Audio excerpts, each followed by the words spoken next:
నమస్కారం. Rainbow hospital సుఖీభవకు స్వాగతం. Powered by star hospital. మనకు ప్రాణాధారమైన పిడికెడు గుండెకు పెనుముప్పుగా పరిణమిస్తూ గుండెపోటుకు కారణమయ్యే అంశాలేమిటో, వాటిని నివారించుకునేందుకు జీవనశైలిలో తీసుకోవాల్సిన జాగ్రత్తల గురించిన ప్రత్యేక కథనంతో మీ ముందుకొస్తోంది నేటి సుఖీభవ. మన గుండె ఉండేది గుప్పెడంతే కావచ్చు, కానీ అదే మనకు ఆయువు పట్టు. నిరంతరాయంగా నిర్విరామంగా అలుపెరగకుండా శ్రమిస్తూ శరీరం మొత్తానికి ప్రాణాధారమైన రక్తాన్ని సరఫరా చేస్తుండే ఈ సజీవ యంత్రం చతికిల పడితే, పని చేయలేనని మొరాయిస్తే పిడికెడు గుండెలో పెను తుఫాను రేగినట్లే. మనకు ప్రాణాధారమైన పిడికెడు గుండెకు ముప్పును తెచ్చిపెట్టే అంశాలేమిటో, 10 కాలాల పాటు గుండెను భద్రంగా కాపాడుకునేందుకు ఏం చేయాలో, ఎలాంటి జాగ్రత్తలు తీసుకోవాలో ఇప్పుడు తెలుసుకుందాం.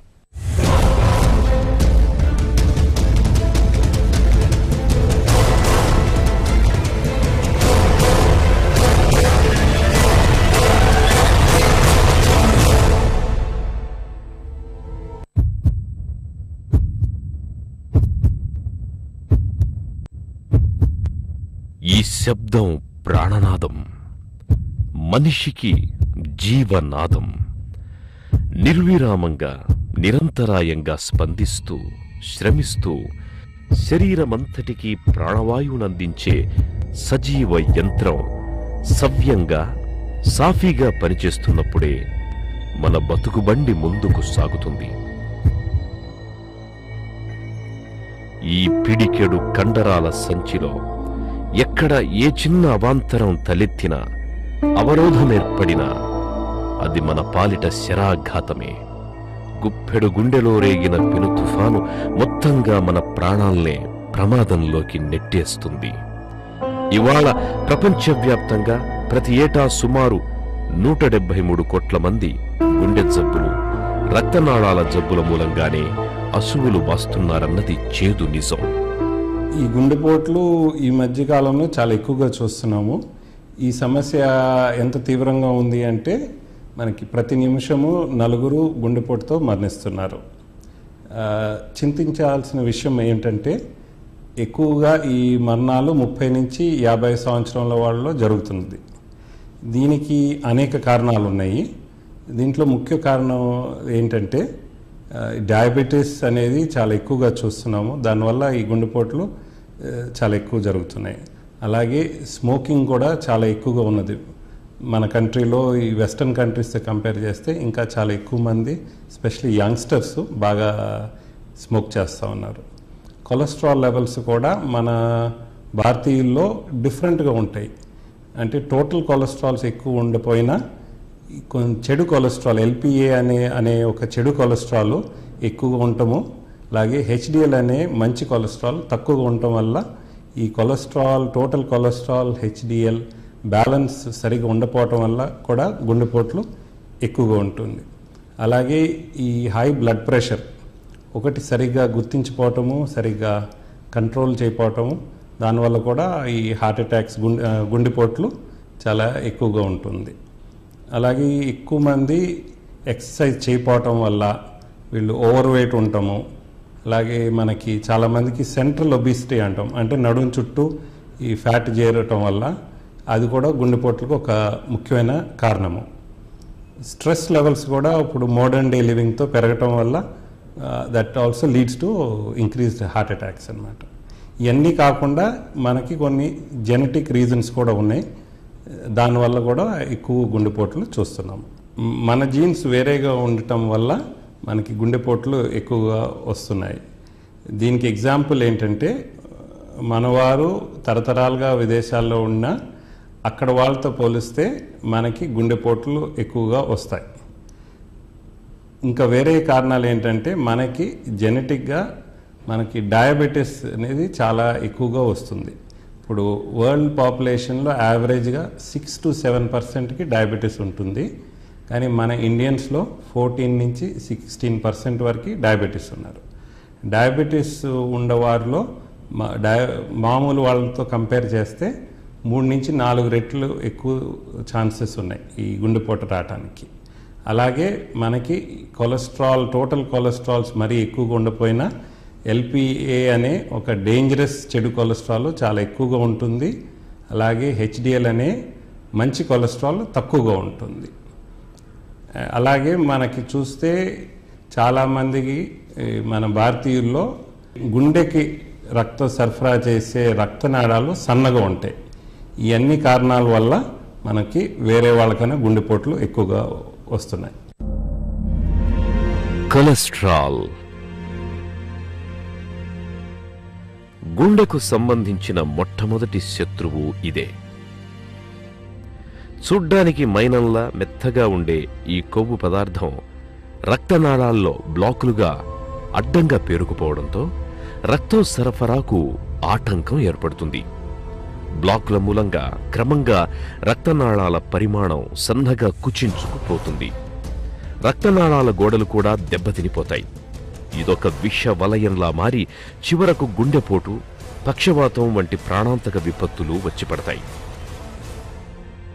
అలాగే పొగ కూడా. పొగ తాగే అలవాటు మనకు తెలియకుండానే మన గుండెకు చిచ్చు పెడుతుంది. పొగ మూలంగా మన రక్తనాళాల లోపలి గోడలు యాసిడ్ పడిన టైల్స్ లాగా దెబ్బతినిపోతాయి. చివరికి రక్తం చిక్కబడి గుండెపోటు వచ్చిపడుతుంది. కాబట్టి గుండెను ఆరోగ్యంగా చూసుకోవాలి, గుండెపోటు రాకుండా చూసుకోవాలి అంటే కొలెస్ట్రాల్ పెరగకుండా చూసుకోవడంతో పాటు పొగ త్రాగే అలవాటును ఖచ్చితంగా మానుకోవాల్సిందే. హార్ట్ అటాక్స్ వచ్చే పేషెంట్స్లో మన భారతీయుల్లో ఏం చూస్తున్నామంటే టోటల్ కొలెస్ట్రాల్ అంత ఎక్కువగా ఉండలేదు, కానీ గుడ్ కొలెస్ట్రాల్ అనే హెచ్డిఎల్ తక్కువగా ఉంటుంది. అది నార్మల్గా మనకి ప్రొటెక్షన్ ఇస్తుంది. అది తక్కువగా ఉండటం వల్ల ఇప్పుడు ఈ చెడు కొలెస్ట్రాల్ అనే ఎల్డిఎల్ అది రక్తనాళాల్లో డిపాజిట్ అయ్యి బ్లాక్లు ఏర్పడుతున్నాయి. సో ఈ గుడ్ కొలెస్ట్రాల్ పెంచుకోవడం అనేది చాలా అవసరం. అలాగే చెడు కొలెస్ట్రాల్ తగ్గించుకోవాలి. అది ఎలా జరుగుతుంది అంటే రెగ్యులర్గా ఎక్సర్సైజ్ చేయటము, అట్లాగే డైటరీ మోడిఫికేషన్స్ చేయటము, తర్వాత మందులు వాడటము. ఈ 3 విధాలుగా గుడ్ కొలెస్ట్రాల్ పెంచుకొని ఈ చెడు కొలెస్ట్రాల్ని తగ్గించుకుంటే ఈ హార్ట్ అటాక్ రిస్క్ తగ్గుతున్నది. ఫారిన్ కంట్రీస్తో పోలిస్తే మన దేశంలో ఇంకా స్మోకింగ్ చాలా ఎక్కువగా ఉన్నది. ఇది చాలామందిలో కాలేజ్ డేస్లో ఒక ఫ్యాషన్గా మొదలవుతుంది. తర్వాత దీనికి బానిస అయ్యి మానుకోవాలంటే చాలా ఇబ్బంది పడుతూ ఉంటారు. ఇప్పుడు నాన్ స్మోకర్స్తో కంపేర్ చేస్తే స్మోక్ చేసే వాళ్ళకి 2x ద రిస్క్ ఉంటుందన్నమాట హార్ట్ అటాక్ వచ్చేదానికి. ఈ స్మోకింగ్కి సేఫ్ లోవర్ లిమిట్ అనేది ఏమి ఉండదు. రోజుకు ఒక సిగరెట్ తాగినా అది హాని చేస్తుంది. అప్పుడప్పుడు సిగరెట్ తాగినా కూడా అది ప్రమాదమే. ఇంకా ఆడవారిలో ఈ మధ్య చూస్తున్నాం అక్కడక్కడ స్మోక్ చేయటం అనేది. ఆడవారిలో ఇంకా చాలా ఎక్కువ డేంజరస్ స్మోక్ చేయటం అనేది. అలాగే ఇప్పుడు ఈ టొబాకో స్మోకింగే కాకుండా ఏ ఫామ్లో తీసుకున్నా అది హార్ట్కి డ్యామేజ్ చేస్తుంది. స్మోకింగ్ వలన రక్తనాళాలు గట్టిగా అయిపోయి బ్లడ్ ప్రెషర్ని పెంచుతుంది. అలాగే స్మోకింగ్ చేసే వారిలో రక్తం గడ్డ కట్టే ఛాన్సెస్ కూడా ఎక్కువ ఉంటుంది. ఇంకొకటి ఏంటంటే స్మోకింగ్ వలన ఈ గుడ్ కొలెస్ట్రాల్ అనేది తక్కువ అయిపోతాయి. ఈ అన్ని కారణాల వల్ల స్మోకింగ్ వల్ల గుండెపోట్లు ఎక్కువ వచ్చే ఛాన్సెస్ ఉన్నాయి. ఇవాళ మన బరువే మన ఆరోగ్యానికి గుదిబండగా మారుతోంది. అధిక బరువు, స్థూలకాయం అనేవి ప్రత్యక్షంగా పరోక్షంగా మనకు ప్రాణాధారమైన గుండెకు అనేక సమస్యల్ని తెచ్చిపెడుతున్నాయి. అంతేకాదు నేటి ఆధునిక జీవన శైలిలో తప్పనిసరిగా మారుతోన్న ఒత్తిళ్లు, ఆందోళనలు కూడా మన గుండెకు పెనుముప్పుగా పరిణమిస్తున్నాయని చెబుతున్నారు డాక్టర్లు. పూర్తి వివరాల్ని ఇప్పుడు చూద్దాం.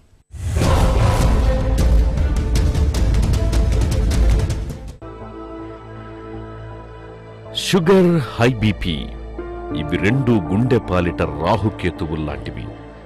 రక్తంలో అదుపు తప్పిన చక్కెర నిల్వలు, కొండెక్కిన రక్తపోటు స్లో పాయిజన్లా మన శరీరాన్ని పీల్చి పిప్పి చేసేస్తాయి. చివరికి మొత్తం దేహాన్ని వ్యాధుల కుంపటిలా మార్చేస్తాయి. ఏళ్ల కొద్దీ మధుమేహంతో బాధపడుతున్నప్పుడు రక్తనాళాల గోడలు క్రమంగా దెబ్బతినిపోవడంతో పాటు వాటిలో కొవ్వుగడ్డలు పేరుకుపోయే అవకాశాలు బాగా పెరుగుతాయి.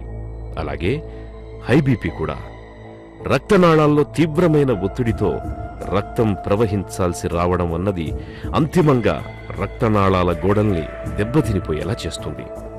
చివరికి గుండెపోటు పిడుగుపాటులా పరిణమిస్తుంటుంది.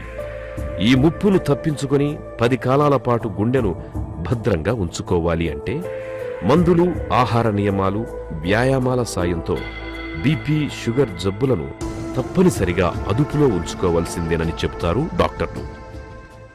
స్మోకింగ్, హై బ్లడ్ ప్రెషరు, కొలెస్ట్రాల్తో పాటు ఈ డయాబెటీస్ అనేది ఒక మేజర్ రిస్క్ ఫ్యాక్టర్ అయింది హార్ట్ అటాక్స్కి. ఈ డయాబెటిక్స్లో కొన్ని స్పెషల్ ప్రాబ్లమ్స్ కూడా వస్తాయి. డయాబెటీస్ ఉండేవారిలో కొంతమందికి పెయిన్ రాకపోవడం వల్ల వాళ్ళు హార్ట్ అటాక్ వచ్చినప్పుడు లేటుగా గుర్తించి చాలా ఆలస్యంగా హాస్పిటల్కి వెళ్తారు. దీనివల్ల అప్రోప్రియేట్ ట్రీట్మెంట్ టైంకు జరగదు. అండ్ దీనివల్ల కాంప్లికేషన్స్ కూడా ఎక్కువ అవుతాయి. వీళ్ళల్లో ఎక్కువ బ్లాక్స్ కూడా కనపడతా ఉంటాయి. అలాగే డయాబెటిక్స్లో సెకండ్ హార్ట్ అటాక్ ఛాన్సెస్ కూడా చాలా ఎక్కువ ఉంటాయి. అలాగే సడన్ డెత్ ఇన్సిడెంట్స్ కూడా ఎక్కువగా ఉంటుంది.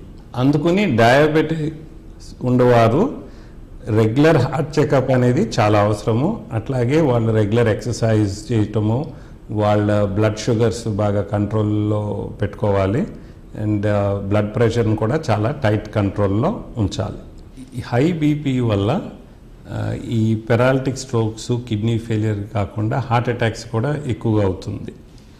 ఈ హై బీపీ చాలామందిలో ఏమి లక్షణాలు లేకపోవటం వల్ల వాళ్ళకి తెలియదు ఉన్నదని. సో వాళ్ళు ట్రీట్మెంట్ లేట్గా స్టార్ట్ చేయడం వల్ల హార్ట్ ఎన్లార్జ్మెంట్లు, అట్లాగే ఎథెరోస్క్లెరోసిస్ పెరిగిపోతుంటుంది. ఇప్పుడు మీరు చూస్తే 50 ఏళ్ళు దాటిన వాళ్ళలో సుమారు సగం మందికి హై బీపీ ఉంటుంది. తర్వాత చాలామంది ఒకసారి ట్రీట్మెంట్ స్టార్ట్ చేసినప్పుడు ఇది లైఫ్ లాంగ్ కంటిన్యూ చేయాలని చాలామందికి తెలియదు. బీపీ కంట్రోల్లో రాగానే వాళ్ళు మందులు మానేస్తారు. సో యాక్చువల్గా డాక్టర్ అడ్వైజ్ మీదే మందులు మానాలి, లేకపోతే కంటిన్యూ చేయాలన్నా లేదా డోస్ మార్చుకోవాలన్నా డాక్టర్ అడ్వైజ్ మీదే చేయాల్సిన అవసరం ఎంతో ఉన్నది.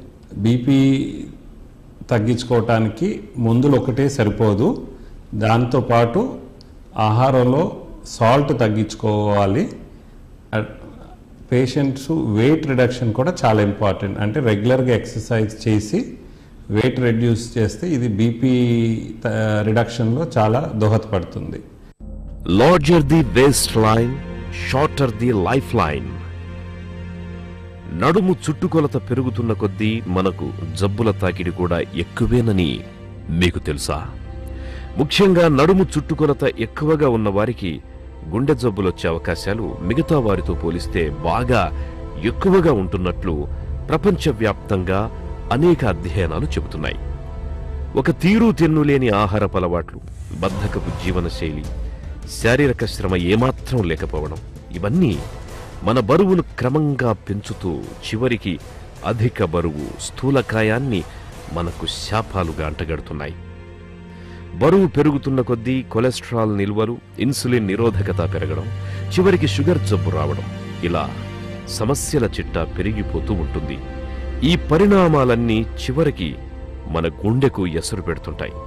నేటి ఆధునిక జీవనంలో తప్పనిసరి అవుతున్న తీవ్రమైన ఒత్తిళ్లు, ఆందోళనలు పరిస్థితుల్ని మరింత విషమంగా మార్చేస్తున్నాయి. ఒబేసిటీ మెజర్ చేయడానికి జనరల్గా బాడీ మాస్ ఇండెక్స్ అనేది చూస్తారు, లేకపోతే వేస్ట్ సర్కంఫరెన్స్ కూడా మెజర్ చేస్తారు. ఇప్పుడు మగవారిలో 90 సెంటీమీటర్స్ కన్నా, ఆడవారిలో 80 సెంటీమీటర్ల కన్నా ఎక్కువ ఉండారిలో హార్ట్ ప్రాబ్లమ్స్ రావడానికి ఛాన్సెస్ ఎక్కువగా ఉన్నాయి. ఈ ఒబేసిటీని కంట్రోల్ చేయాలి అని అంటే నంబర్ 1 డైటరీ మాడిఫికేషన్స్ చేయాలి. అలాగే రెగ్యులర్ ఎక్సర్సైజ్ చేసి కానీ వీళ్ళు ఒబేసిటీ లెవెల్స్ తగ్గవు. అది చిన్న వయసు నుంచే మొదలు పెడితే రిజల్ట్స్ బాగా ఉంటాయి. ఎక్సర్సైజ్ అనేది గుండెపోటు రాకుండా ఉండటానికి చాలా ఇంపార్టెంట్. కనీసం వారానికి 5 రోజులున చేయాలి. చేసినప్పుడు సుమారు అరగంట ఎక్సర్సైజ్ చేయటం అనేది అవసరం. ఎంతవరకు చేయాలంటే ఎక్సర్సైజు కొంచెం చెమట పట్టాలి, అట్లాగే కొంచెం ఆయాసపడేంతవరకు ఎక్సర్సైజ్ చేస్తేనే అది హార్ట్కి బెనిఫిట్ ఉంటుంది. ఇప్పుడు ఒకేసారి 30 నిమిషాలు చేయలేకపోతే 10 నిమిషాలుగా 3 సార్లు రోజులో చేసినా పర్వాలేదు. ఎక్సర్సైజ్ మొదలుపెట్టినప్పుడు ఒకేసారి అరగంట చేయకుండా మెల్లిగా పెంచుకుని అరగంట వరకు చేయగలిగితే అది గుండెకి చాలా బెనిఫిట్ ఉంటుంది. ఇప్పుడు వాకింగ్ కానీ సైక్లింగ్ లేకపోతే స్విమ్మింగ్ లాంటి ఎక్సర్సైజ్ చేస్తే అది హార్ట్కి బెనిఫిట్ ఉంటుంది. అట్లాగే హై స్ట్రెస్లో ఉండేవాళ్ళు స్మోకింగ్ ఎక్కువగా చేయటం కానీ లేకపోతే ఓవర్ ఈటింగ్ చేసి కానీ లేకపోతే ఎక్కువ ఆల్కహాల్ కన్జ్యూమ్ చేయటం వల్ల ఈ అన్ని కారణాల వల్ల వీళ్ళు బ్లడ్ ప్రెషర్స్ పెరగటము, కొలెస్ట్రాల్స్ అబ్నార్మల్ కావటము, వెయిట్ పెరగటము ఇవన్నీ గుండెపోటుకి దారితీస్తాయి. గుప్పెడంత గుండెను ఆరోగ్యంగా ఉంచుకునేందుకు ఏం చేయాలి? ఎలాంటి జీవనశైలిని పాటించాలి? మన ఆహారపు అలవాట్లు ఎలా ఉండాలి? తరచూ ఎలాంటి పరీక్షలు చేయించుకుంటూ ఉండాలి? మొదలైన వివరాలన్నింటి గురించి ఇప్పుడు తెలుసుకుందాం.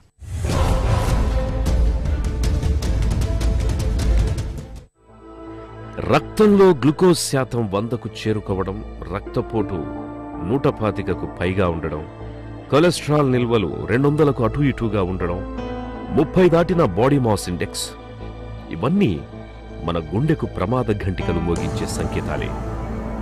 బద్ధకపు జీవన శైలి, ఒక తీరు తెన్ను లేని ఆహారం, శ్రమ లోపించడం ఇవన్నీ ఇవాళ మన జీవన గడియారాన్ని గతి తప్పేలా చేస్తున్నాయి. ఫలితంగా బరువును తెలిపే బిఎంఐ మొదలుకొని కీలకమైన బీపీ, షుగర్, కొలెస్ట్రాల్, థైరాయిడ్ స్థాయిలన్నీ కూడా ఉండాల్సిన దానికంటే ఎక్కువగా ఉంటున్నాయి. ఇలాంటి పరిస్థితుల నేపథ్యంలో మన హృదయాన్ని పదిలంగా ఉంచుకునేందుకు వీలుగా జీవన గతిని నిర్ణయించే కీలకమైన అంకెల్ని అదుపులో ఉంచుకోవలసిన అవసరం, ఆవశ్యకత చాలా ఉంది. గుండెపోట్లు తగ్గించుకోవటానికి ఎప్పటికప్పుడు హెల్త్ చెక్స్ రెగ్యులర్గా చేయించుకోవాలి. అట్లాగే ఈ రిస్క్ ఫ్యాక్టర్స్ అనే ఫ్యాక్టర్స్ని కంట్రోల్ చేసుకోవాలి. ఇప్పుడు డయాబెటీస్, హైపర్ టెన్షన్ ఉండేవాళ్ళు రెగ్యులర్గా మెడిసిన్స్ వాడి అది కంట్రోల్లో ఉంచుకోవాలి. అట్లాగే రెగ్యులర్ ఎక్సర్సైజ్ చేసి ఒక స్టాండర్డ్ వెయిట్ మెయింటైన్ చేయాలి.